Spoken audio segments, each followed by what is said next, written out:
Hi everyone, pleasure to welcome you all. दोस्तों, आज के इस वीडियो में हम लोग बात करने वाले हैं एक स्मॉल कैप स्टॉक के बारे में जिसका नाम है महाराष्ट्र सीमलेस लिमिटेड। ठीक है, आप लोग जैसा कि मेरी स्क्रीन पर देख सकते हो, एक मॉडरेटली रिस्की स्टॉक है और जैसा कि आप लोग देख चुके हो कि ये एक स्मॉल कैप स्टॉक है। यही अगर हम लोग यहाँ पर स्क्रॉल करके नीचे आएंगे तो फिर अगर आप लोग यहाँ पर जा कर के इसकी इन्वेस्टमेंट चेकलिस्ट में नज़र डालोगे तो आप लोग देखोगे कि यहाँ पर इसकी इंट्रिंसिक वैल्यू कैलकुलेट करने के लिए डेटा सफिशिएंट नहीं है। इस स्टॉक के जो आरओई हैं वो बैंक एफडी रेट से बेटर नहीं है, तो फिर ये पैरामीटर अपने अगेंस्ट में जाता है। इसके डिविडेंड रिटर्न्स भी अच्छे नहीं हैं। बट यही अगर हम लोग यहाँ पर जा कर के नीचे देखेंगे तो फिर it's good time to consider this stock, because ये स्टॉक अभी भी ओवरबॉट जोन में नहीं है और इस स्टॉक में कोई भी रेड फ्लैग नहीं है। और इसी के साथ में अगर हम लोग यहाँ पर स्क्रॉल करके नीचे आएंगे तो फिर आप लोग यहाँ पर देखोगे कि इस स्टॉक को जितने भी एनालिस्ट कवर कर रहे हैं उसमें से 100% एनालिस्ट की इस स्टॉक में बाइंग रिकमेंडेशन है।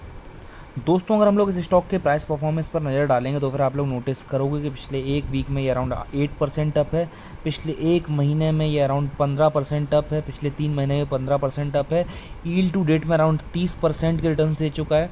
पिछले एक साल में एक्सीलेंट 122% के रिटर्न्स दिए हैं और पिछले 3 साल में भी इसने ठीक ठाक रिटर्न्स दिए हैं जो कि अराउंड 55% के आसपास। यही अगर हम लोग यहाँ पर आकर के इसकी वॉल्यूम एनालिसिस करेंगे तो फिर आप लोग यहाँ पर अगर इसका डिलीवरेबल वॉल्यूम देखोगे तो फिर जो 1 मंथ का एवरेज है वो काफ़ी अच्छा है। ठीक है, इसका जो 1 मंथ का एवरेज है वो है अराउंड 45% का। पिछला 1 वीक का एवरेज भी इसका अराउंड 44% है अप्रॉक्सीमेटली। इसका जो येस्टरडे का ट्रेडिंग सेशन दिखा रहा है वो दिखा रहा है यहाँ पर 38%, और यहाँ पर जो आज का मतलब मंडे का जो यहाँ पर डिलीवरेबल वॉल्यूम दिखा रहा है वो दिखा रहा है अराउंड 58%। ठीक है, यही अगर हम लोग यहाँ पर स्क्रॉल करके नीचे आएंगे तो फिर आप लोग यहाँ पर देखोगे कि इस स्टॉक में जो रेवेन्यूज़ हैं, ठीक है, उसमें इस साल में मतलब 2022 में इसके रेवेन्यूज़ में हम लोगों को अच्छा खासा ग्रोथ देखने को मिल रहा है जो कि अराउंड 4200 करोड़। यही अगर आप लोग यहाँ पर आकर इसका नेट प्रॉफिट देखोगे तो फिर वो भी बढ़ा है, अराउंड 433 करोड़ हुआ है। और यही अगर हम लोग यहाँ पर जाके इसका आरओई देखेंगे तो इसका आरओई भी अच्छा तो नहीं बोलूँगा एकदम, बट ठीक ठाक है, 10% है जिसको मैं कंसीडर कर लूँगा।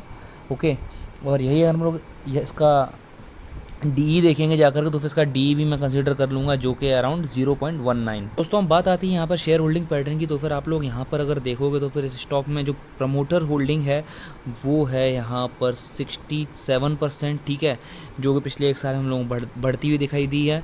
ठीक है, यही अगर हम लोग यहाँ पर जाकर यहाँ पर एफ का डेटा देखें तो फिर इसका एफ का जो डेटा है वहाँ पर हम लोगों को कोई ज़्यादा एकदम चेंज नहीं मिल रहा है देखने के लिए, बट स्टिल चेंज है, इंक्रीमेंट है, जो कि पहले था 0.9%, अभी हो गया 1.15%। यही अगर आप लोग डी का डेटा देखो तो फिर डी के डेटा हम लोगों को बड़ा एक डिक्लाइन देखने को मिल रहा है। ठीक है, अराउंड 50% डिक्लाइन देखने को मिल रहा है, जो कि पहले था अराउंड 6.06, वो हो गया अराउंड अभी 3.41%। सो दोस्तों, फिलहाल आप लोग मेरी स्क्रीन पर महाराष्ट्र सीमलेस का डेली चार्ट देख रहे हो और इसके डेली चार्ट पर अगर आप लोग यहाँ पर नोटिस करोगे तो फिर ये स्टॉक एक अप ट्रेंडिंग चैनल पैटर्न में चल रहा है। ठीक है, जो कि कुछ इस तरह से यहाँ पर बनता है। ओके, ये यहाँ पर कुछ इस तरह से इसका एक चैनल पैटर्न बन रहा है, जो कि नीचे इसका मैंने सपोर्ट ड्रॉ किया। सपोर्ट के बाद में यहाँ पर जो ये है इसका यहाँ पर रेजिस्टेंस, जिसको ये ब्रेक यहाँ पर अभी आज करता हुआ मुझे दिखाई दिया है। अगर आप लोग यहाँ पर नोटिस करोगे तो फिर इसने यहाँ पर एक जो ग्रेवस्टोन डोजी बनाई थी वो मुझे पुल बैक लग रहा है इसने, बिकॉज ये स्टॉक एक ही डायरेक्शन में काफ़ी लंबा भाग रहा था। अगर आप लोग यहाँ पर नोटिस करोगे, यहाँ पर सीधा ऊपर भाग रहा था, सो एक पुल बैक बनता है, इसने पुल बैक लिया, भी पुल बैक के बाद में वापस ऊपर जाता हुआ दिखाई दे रहा है। तो फिर इसके हाई के ऊपर हम लोग इसमें ओपनिंग ले सकते हैं, एंट्री ले सकते हैं, या फिर जो लास्ट ये वाली कैंडल इसकी ये है, दिस कैंडल जिसको कि मैंने अभी ग्रेवस्टोन डोजी बोला, रेड कैंडल, उसके हाई के ऊपर इसमें पोजीशन ले सकते हैं। इसमें टारगेट क्या रखेंगे, इसमें टारगेट रखेंगे हम लोग, होल्ड ऑन, इसमें जो हमारा टारगेट रहेगा वो टारगेट यहाँ पर जाएगा हमारा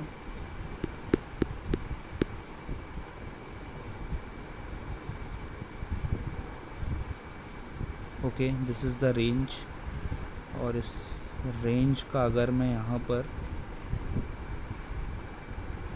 कैलकुलेट करता हूँ, इसमें टारगेट रहेगा अराउंड 18% के आसपास, बट स्टिल मैं इतना बड़ा टारगेट नहीं बताऊंगा, मैं इसमें बताऊंगा अराउंड 15% या 16% पर हम लोग इसमें निकल जाना चाहिए विद ट्रेलिंग स्टॉप लॉस। और जो हमारा इसमें रिस्क एंड रिवॉर्ड रेशियो रहेगा वो रहेगा 1:2 का। So guys, this was my analysis in this stock. Meanwhile what do you think? Please drop your suggestions in comment box and have profitable sessions ahead.